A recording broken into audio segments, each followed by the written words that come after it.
कभी ऐसा महसूस होता है कि दिमाग एक ऐसी जगह है जहां हर वक्त तूफान मचा रहता है और उसे शांत करना लगभग नामुमकिन सा लगता है।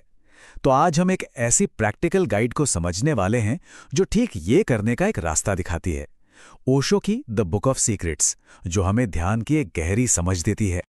जरा सोचिए, क्या कोई ऐसी मास्टर की एक ऐसी चाबी हो सकती है जो किसी एक दरवाजे के लिए नहीं बल्कि हमारे अंदर के हर ताले के लिए बनी हो? एक ऐसी किताब जो सिर्फ ज्ञान ना दे बल्कि शांति को अनुभव करने का सीधा रास्ता दिखाए। आज हम उसी की पड़ताल करने वाले हैं। मन की बेचैनी, ये एक ऐसी चीज है जिससे हम सब कहीं ना कहीं जूझते हैं, एक अंदरूनी लड़ाई जो चलती ही रहती है। आज हम जिस प्राचीन ग्रंथ को समझने वाले हैं वो इस लड़ाई को खत्म करने के लिए कोई एक नहीं बल्कि बहुत सारे रास्ते दिखाता है। तो इसका हल क्या है? कोई एक तरीका, दो तरीके नहीं, बल्कि पूरे 112।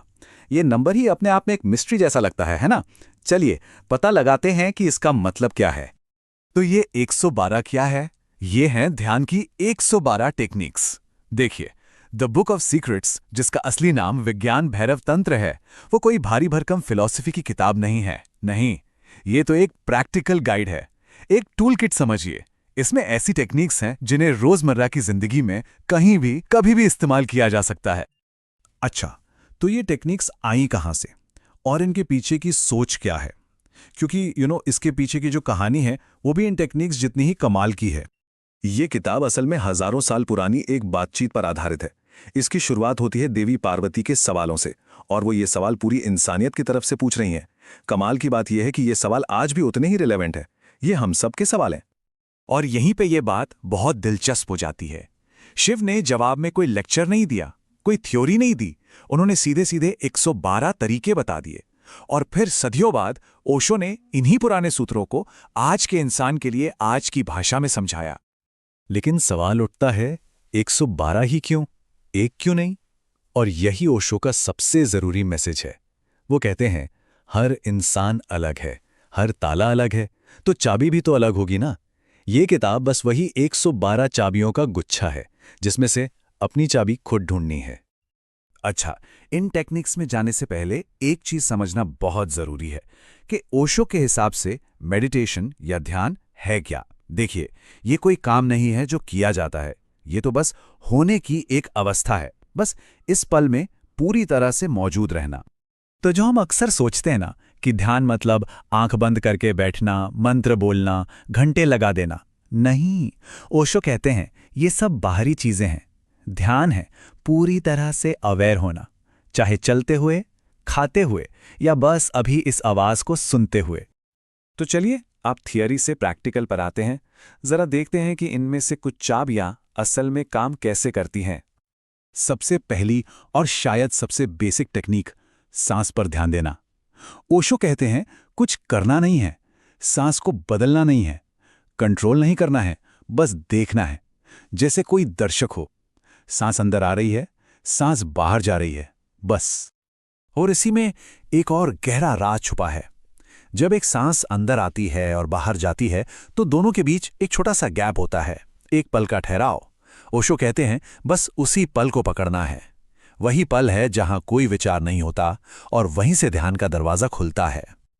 अब आते हैं एक और बहुत ही क्रांतिकारी आइडिया पर, इमोशंस को लेकर। दुनिया हमें सिखाती है कि गुस्सा मत करो, रोना कमजोरी है, अपनी भावनाओं को दबा दो। ओशो कहते हैं बिल्कुल उल्टा करो, उन्हें पूरी तरह जियो। गुस्सा आ रहा है तो बस उस गुस्से को देखो, उसे महसूस करो, एक पल के लिए गुस्सा ही बन जाओ। और इसके पीछे का लॉजिक बहुत पावरफुल है। जब हम इमोशंस को दबाते हैं तो वो अंदर ही अंदर जहर बन जाते हैं, बीमारी बन जाते हैं। लेकिन जब हम उन्हें पूरी अवेयरनेस के साथ जी लेते हैं तो वो हमें आजाद कर देते हैं। तो हमने सांस की बात की, इमोशंस की बात की, लेकिन इन सभी 112 टेक्निक्स के पीछे एक धागा है जो सबको जोड़ता है, एक मास्टर की। जो कुछ भी हो रहा है बस उसे देखो, बस इतना सा। यही है वो सबसे बड़ा रहस्य। मन में हजारों ख्याल चल रहे हैं, देखो। शरीर में कोई बेचैनी है, देखो। कोई इमोशन उठ रहा है, बस देखो, बिना किसी जजमेंट के। देखने की इसी कला को कहते हैं साक्षी भाव। मतलब विटनेस करना। जब आप अपने गुस्से को बस देख रहे होते हैं तो आप गुस्सा नहीं होते, आप गुस्से को देखने वाले बन जाते हैं। और जैसे ही ये दूरी बनती है, आप उसके कंट्रोल से बाहर आ जाते हैं, आप आज़ाद हो जाते हैं।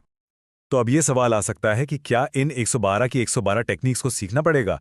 और इसका जवाब है बिल्कुल नहीं। और यही इस किताब की सबसे खूबसूरत बात है। ये किताब एक रेस्टोरेंट के मेन्यू की तरह है। आपको हर डिश ऑर्डर नहीं करनी, आपको बस वो चुनना है जो आपके लिए सही है। अगर सांस पर ध्यान देना अच्छा लगता है तो वो रास्ता है, अगर नाचने से सुकून मिलता है तो वो रास्ता है। हर किसी का ताला अलग है, हर किसी की चाबी अलग होगी। मतलब ये किताब पढ़ने के लिए नहीं, बल्कि करने के लिए है, जीने के लिए है। और इन 112 में से अगर सिर्फ एक चाबी भी मिल जाए और उसे ईमानदारी से इस्तेमाल किया जाए तो वो पूरी जिंदगी को बदल सकती है। और आखिर में इस पूरी बातचीत का सार बस इतना सा है, हम सब कुछ बाहर खोज रहे हैं, शांति, खुशी, सच। लेकिन ये किताब याद दिलाती है कि खजाना तो हमेशा से अंदर ही था। सवाल बस इतना है कि क्या हम उस अंदर के दरवाजे को खोलने के लिए तैयार हैं?